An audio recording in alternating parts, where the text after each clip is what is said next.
जय हिंद दोस्तों। स्वागत है आपका आपके अपने YouTube channel learning point with Abhishek sir पर। दोस्तों, अगर आप चैनल पर नए हैं तो चैनल को सब्सक्राइब कर लीजिए और बेल आइकन प्रेस कीजिए ताकि आप डेली डिक्टेशन पा सकें। दोस्तों, आप सबके लिए Uttarakhand APS, UK SSSC, UP SSSC, RSM SSB और इलाहाबाद हाई कोर्ट के लिए स्पेशल पेड बैच चलाया जा रहा है। तो अगर आप भी कोई भी पेड बैच ज्वाइन करना चाहते हैं तो आप हमें इस नंबर पर संपर्क कर सकते हैं 7393976701। आप हमें इस नंबर पर व्हाट्सएप या टेलीग्राम पर मैसेज कर सकते हैं और बैच की इन्फॉर्मेशन ले सकते हैं। आपकी डिक्टेशन शुरू होगी 5 सेकंड बाद।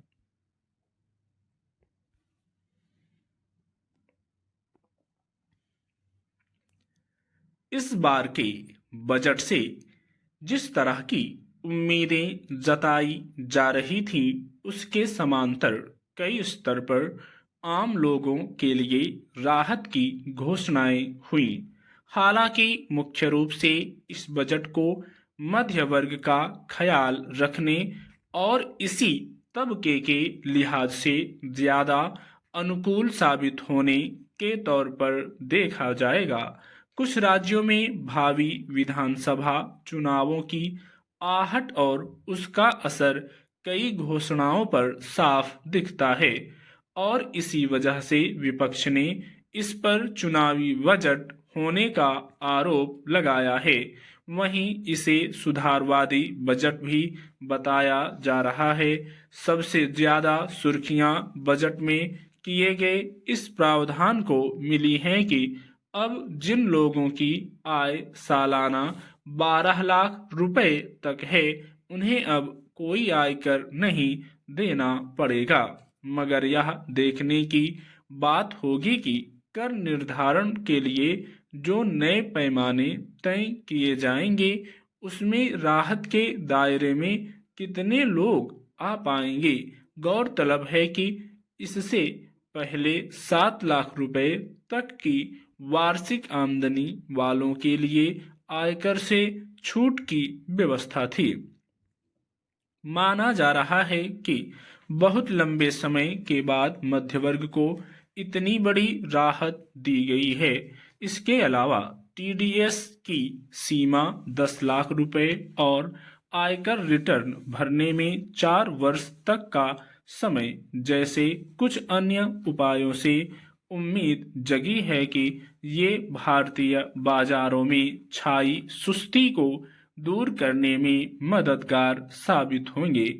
मोबाइल सहित कुछ इलेक्ट्रॉनिक सामान, इलेक्ट्रिक कारें और टीवी आदि का सस्ता होना मध्य वर्ग को राहत देने में सहायक तत्व का काम कर सकता है। दरअसल पिछले कुछ समय से लगातार बढ़ती महंगाई के बीच आर्थिक मोर्चे पर आय और खर्च में संतुलन मुश्किल हो रहा था। वहीं आर्थिक वृद्धि में गिरावट चिंता की एक बड़ी वजह बन रही थी। अब अगर बचत की वजह से क्रय शक्ति में इजाफा होता है तो इसका सीधा असर लोगों की खरीदारी और बाजार पर पड़ेगा।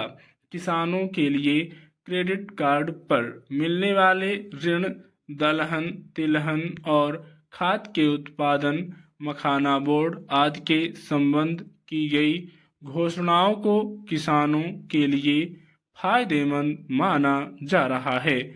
मगर इसका आकलन इस पर निर्भर होगा कि इनसे फसलों के लिए न्यूनतम समर्थन मूल्य और कर्ज माफी जैसी किसानों की कुछ मुख्य मांगें और उनकी समस्याओं का निपटारा कैसे संभव होगा। वहीं मनरेगा के बजट में कोई बढ़ोतरी नहीं करने को ग्रामीण अर्थव्यवस्था के प्रति उदासीनता के तौर पर देखा जा रहा है। पहली बार उद्यमी बनने वाली महिलाओं के अलावा अनुसूचित जाति जनजाति की महिलाओं के लिए भी विशेष ऋण योजना की घोषणा हुई है। जीवन रक्षक दवाओं से कस्टम ड्यूटी हटाने, मेडिकल सीटें बढ़ाने और जिला अस्पतालों में कैंसर केंद्र खोलने की योजनाओं से स्वास्थ्य क्षेत्र में सुधार की उम्मीद की जा रही है।